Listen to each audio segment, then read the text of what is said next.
Kami dari kelas 12 3 IPA akan membuat video sejarah Indonesia yang berjudul Sukitman, Saksi Mata Peristiwa Lubang Buaya. Selamat menyaksikan. Saya Sukitman, saksi mata peristiwa mengerikan 7 jenderal yang dibantai habis di tempat di mana orang-orang menyebutnya Lubang Buaya. Inilah sebagian kisahnya.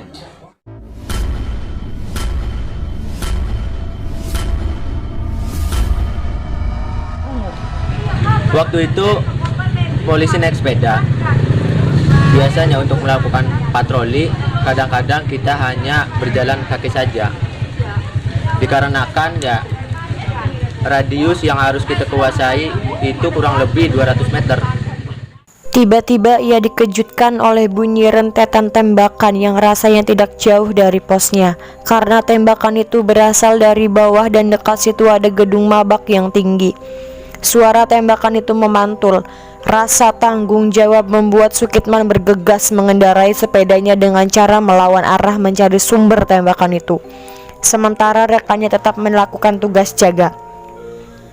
Dalam benak pemuda yang terlintas memungkinkan terjadi perampokan. Ternyata suara itu berasal dari rumah Jenderal DI Panjaitan yang terletak di Jalan Sultan Hasanuddin. Di situ sudah banyak pasukan bergerombol. Belum sempat tahu apa yang terjadi, tiba-tiba ia dikejutkan oleh teriakan tentara berseragam loreng dan berbaret merah yang berusaha mencegatnya.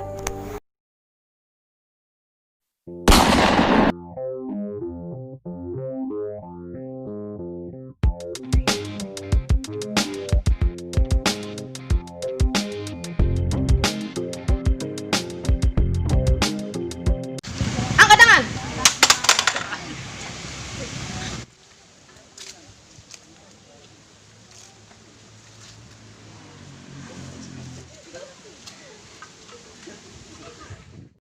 Sukitman yang waktu itu baru berusia 22 tahun, kaget dan lemas. Ia segera melakukan apa yang diperintahkan tanpa bisa menolak. Di bawah ancaman senjata di kiri dan di kanan, Sukitman kemudian diseret dan dilemparkan ke dalam truk dalam keadaan tangan terikat dan mata tertutup. Pada saat itu saya tidak menduga apa yang sebenarnya terjadi. Pokoknya saya hanya bisa pasrah dan berdoa kepada Tuhan Yang Maha Kuasa. Entah di mana kendaraan yang membawa saya tiba-tiba berhenti. Saya segera diturunkan dan tutup mata saya dibuka. Tentu saja saya sangat kaget karena dari keadaan gelap langsung dihadapkan kepada situasi yang terang. Pada waktu itulah ia mendengar orang bicara. Tak lama kemudian seorang tentara yang menghampiri Sukitman dan tahu bahwa sanderanya itu seorang polisi segera menyeret Sukitman ke dalam tenda. Tentara tersebut segera melapor kepada atasannya.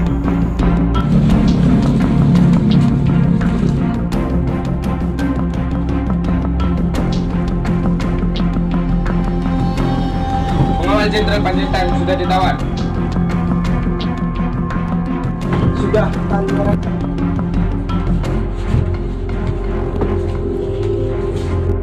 Meskipun waktu itu masih remang-remang, di dalam tenda Sukitman sempat mengamati keadaan di sekelilingnya.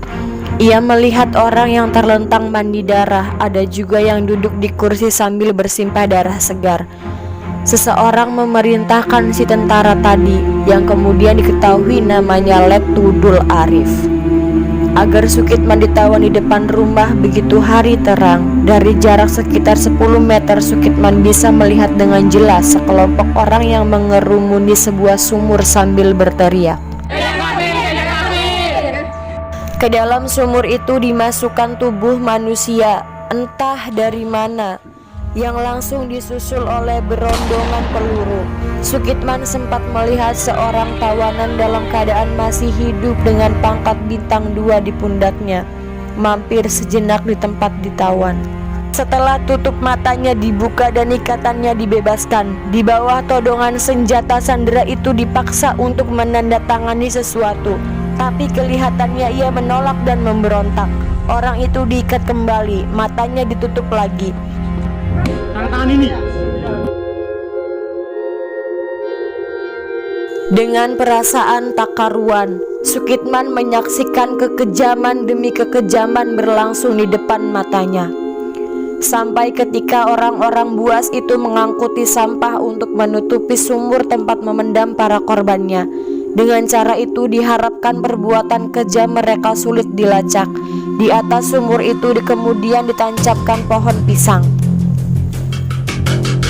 Setelah tutup matanya dibuka dan ikatannya dibuka, di bawah tondongan senjata, Sandra itu dipaksa untuk menandatangani sesuatu. Lalu kelihatannya orang itu menolak dan sempat memberontak.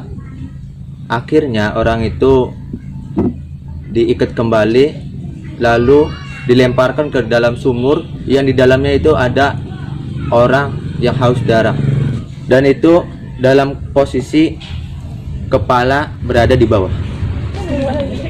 Setiap habis memberondongkan pelurunya, jika akan membersihkan senjata, para pembunuh yang menamakan dirinya sukarelawan dan sukarelawati itu pasti melewati tempat di mana saya ditawan. Dengan demikian Sukitman bisa melihat dengan jelas siapa-siapa saja yang terlibat peristiwa yang meminta korban nyawa 7 pahlawan revolusi. Ia pun sempat melihat Letkol Untung yang mengepalai kejadian kelam dalam sejarah militer di Indonesia itu. Kemudian salah seorang anggota Cakrabirawa menghampiri Sukitman yang masih diliputi rasa takut. Tidak usah takut, kita sama-sama prajurit. Untuk membeli kaos singlet saja kita sudah tidak bisa. Sementara para jenderal yang dinamakannya Dewan Jenderal, jam dinding di rumahnya saja terbuat dari emas. Dan mereka akan membunuh presiden pada 5 Oktober. Kamu kan tahu, Cakrabirawa penjaga dan pengawal presiden.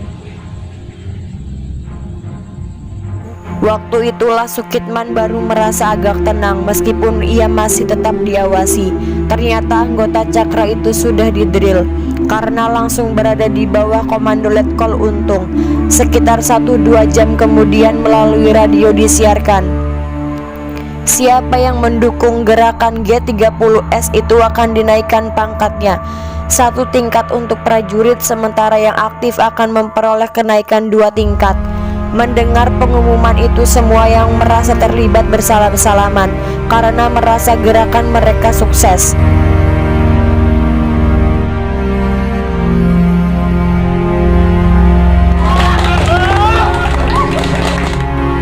Setelah suasana agak tenang, Sukitman dipanggil oleh Letudul Arif yang menanyakan di mana senjata Sukitman.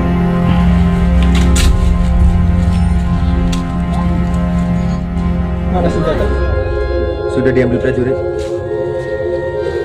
Sukitman menjelaskan apa yang terjadi ketika ia berada di daerah Kebayoran. Akhirnya senjata itu bisa ditemukan walaupun dalam keadaan patah. Mengira Sukitman bukan musuh, bahkan teman senasib.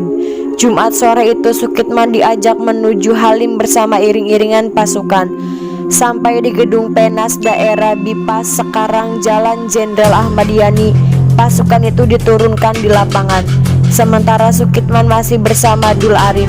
Pada malam harinya, entah mengapa orang yang mengawasi tawanannya malah mengajak Sukitman untuk mengambil nasi. Ayo ikut saya Kemana? ke lubang buaya. Ayo.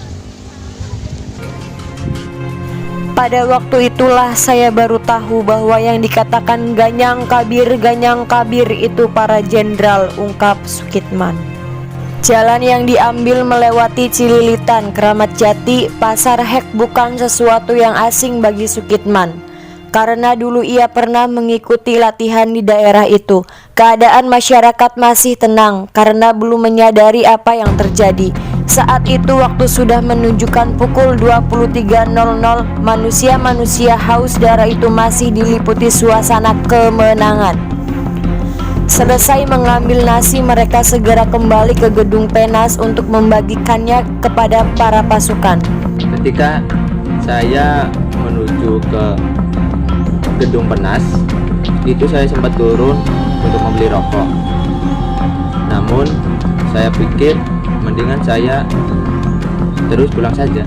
Baiknya aku pulang saja ya? Jangan, saya juga pulangnya ke Tanah Abang. Oh, yaudah. Ternyata Iskak adalah sopir Letkol Untung yang mengotaki pemberontakan berdarah ini. Keesokan harinya kepala Sukitman mulai nyeri.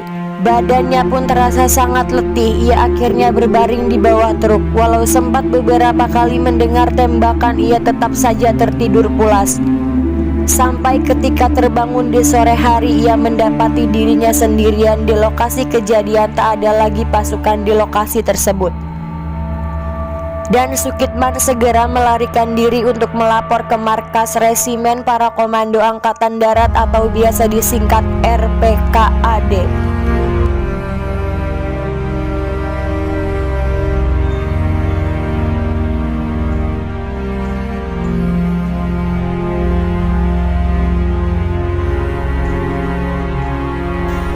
Ia kemudian dipertemukan dengan Kolonel Sarwo Edi Wibowo. Sukitman diminta membuat denah pembuangan mayat para jenderal untuk dijadikan petunjuk pasukan RPKAD menggerebek lokasi tersebut. Namun saat menjadi pemandu, Sukitman nyaris tidak bisa menemukan lubang yang dimaksud lantaran pada saat itu sudah tertimbun sampah. Kemudian di atasnya ditanami pohon pisang. Namun setelah dicari lagi, beruntung lubang tersebut akhirnya bisa ia temukan.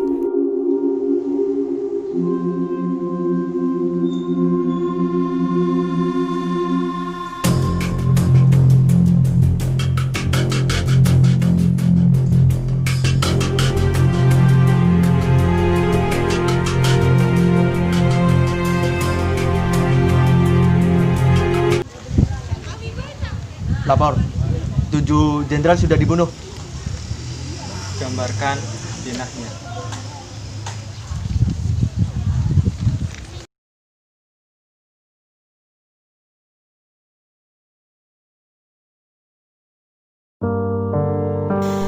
Karir Sukitman memang tidak punya trek yang cemerlang, tapi perannya sebagai saksi hidup G30 SPKI hingga ia bisa menjadi penuntun ditemukannya para jenderal itu akhirnya membuat namanya mencuat. Sukitman kemudian menerima penghargaan berupa kenaikan pangkat menjadi agen polisi 1. Ia mendapatkan kenaikan pangkat dari AKP atau Ajun Komisaris Polisi menjadi AKBP atau Ajun Komisaris Besar Polisi. Bintang Sartia Tantama diperolehnya bertetapan dengan Hari Kepolisian, dan bintang Satria Penegak diberikan oleh Presiden Soeharto bertepat. Pada hari ABRI, polisi kelahiran Pelabuhan Ratu ini setidaknya mendapat penghormatan di hari terakhirnya. Ia kemudian wafat di usia 64 tahun di Rumah Sakit Batu Yuda Bogor pada tahun 2007. Kemudian dihormati sebagai upacara kemiliteran ketika disemayamkan di Taman Makam Pahlawan Nasional Kalibata di Jakarta. Itulah kisah Sukitman yang berhasil lolos dari maut peristiwa berdarah di lubang buaya. Semoga korban dari kejadian ini mendapatkan tempat di sisi Tuhan Yang Maha Esa.